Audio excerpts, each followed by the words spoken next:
Do you remember the days when this used to cost this much and that was around that price? You used to be able to buy a phone for just over $100, while a TV back then was between 2 to 3 grand. Like, can we talk about how frickin' expensive phones are these days? You got your iPhone 17 Pro Max, or whatever it's called, with all its fancy apps and graphics, costing an arm and a leg. I'm sorry, but I can't justify spending over 1,000 buckaroonies for something that's supposed to just allow me to call and text. At its core, a phone is supposed to do just that, nothing else. Now, if you're someone who enjoys the extensive features that come with an iPhone or a Samsung, such as its many different cameras, ultra-thin screen that's definitely indestructible, and long-lasting battery, then hats off to you. I kid, of course. There are definitely perks for having one of these bad boys, but as for me, I'd just be about happy to settle for a flip phone or some off-brand knockoff at this point. The point I'm trying to make is we live in a bizarre world where things don't make sense anymore. Back in the early 2000s, having a flat screen TV meant you were rich, but now it seems everybody has one. Now, having the latest Samsung or iPhone is sought after, with new models being released every year.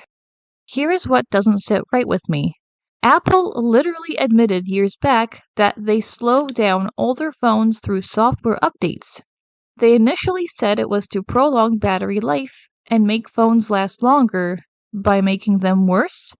Again, it's pretty obvious to me that Apple was just following the good old planned obsolescence rule, where things are literally manufactured to break down or fail over time to incentivize consumers to buy more. Consequently, there were huge lawsuits that followed after this revelation. Now, as for the battery life, Samsung and Apple uses lithium, which degrades over time, especially in cold weather.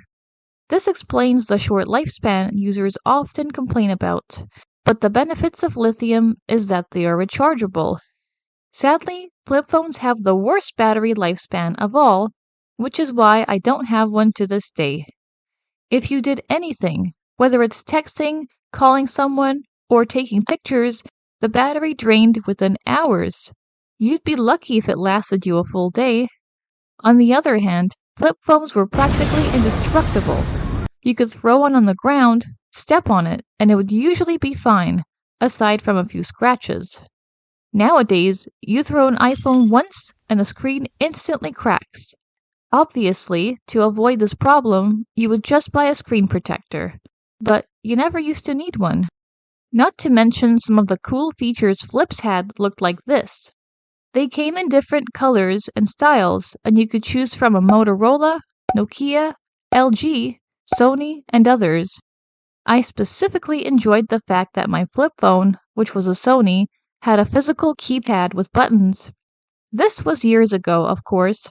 Since I'm a tactile person, I would rather have pressable buttons than a flat screen. Also, there is nothing more satisfying than hanging up after a call using one of these. It was like you were making a bold statement by just closing it. Flips were also much smaller than today's modern devices. You could fit it in your pocket without a hassle. That's one thing they should bring back: smaller sizes. It seems that every year, the newer models just keep getting bigger and bigger, and pretty soon, they will be as big as laptops. In my opinion, the best phone would be one that has a longer lifespan of a battery, is pocket-sized, and affordable. But it almost seems like a pipe dream to even ask for such a product in today's society. I don't think it would be that difficult to manufacture, but it's not like I'm the creator of Apple or Samsung. Even though, it's true, they don't need any more of our money, the CEOs probably know what they're doing. Probably. In the end, there's a reason modern phones are as popular as they are today. What we really need is for more competition, which means someone needs to start manufacturing phones and patenting them, driving up competition between the conglomerates. This will in turn create more affordable phones for all, in theory, because it's getting a bit tough to cough up over $1,000 for the newest Samsung or nearly $2,000 for the latest iPhone. What do you guys think? Are modern phones expensive, or is the price justified? Let me know your thoughts in the comments. As always, thank you for watching. I'll see you next time.